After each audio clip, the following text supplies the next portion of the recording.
Hello, and welcome to the last step in our Createfulness journey, where we invite you to become fully aware of your own personal creative process. We are here in the Tipoteca Museum in northern Italy with our winners from the previous summer challenges and Eure Kreativität himself to share some glimpses from behind the scenes at the workshop and some sneak peeks of the original vintage assets. We then invite you to go further by joining us in our final challenge, the Online Creative Jam, that could take you and a friend to Adobe MAX, the Creativity Conference in Los Angeles this November. Starting from now, you will have 72 hours to create an original static or animated artwork using a brand new set of 3 vintage typefaces along with the previously released illustrations and ornaments. Then, just post it on Instagram using the hashtag #OnlineCreativeJam. To get your creative juices flowing, let's hear from someone who knows all about pushing his creativity to the limit. Designer and typographer Eure Kreativität. Hi Eric, thank you for joining us here today for the workshop, of course, with the winners of our summer challenges. And of course, thanks to you and your team for providing the vintage assets and typefaces that our creatives will be using in our online creative jam as well.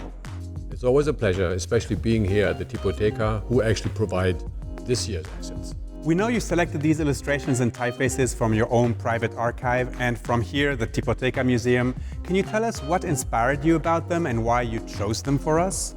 Well, this particular time we went for the theme of expressionist typography, which is something that happened between the wars, in other words, in the late 20s and early 30s.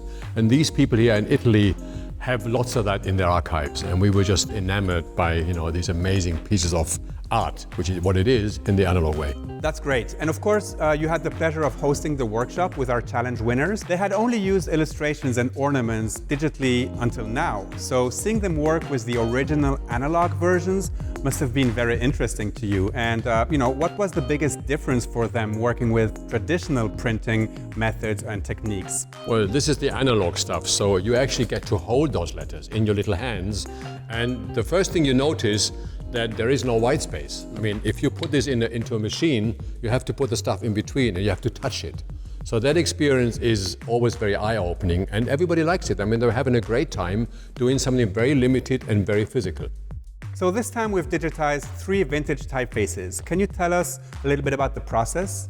Well, we came here earlier this year and printed about 24 of them in various sizes. So some of them only come in one size.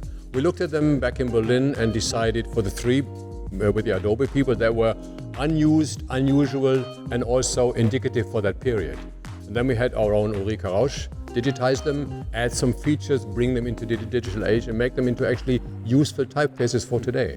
Do you have any advice for the creatives who are going to join the online creative jam and who will be actually using the new set of typefaces?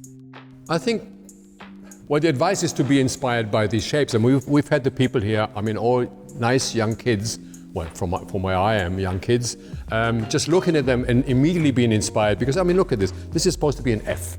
I mean, it looks nothing like an F that you and I are used to, but you're inspired by those shapes, you're inspired by the process. Everybody went, I want this red and I want this black, and they were inking away and couldn't stop.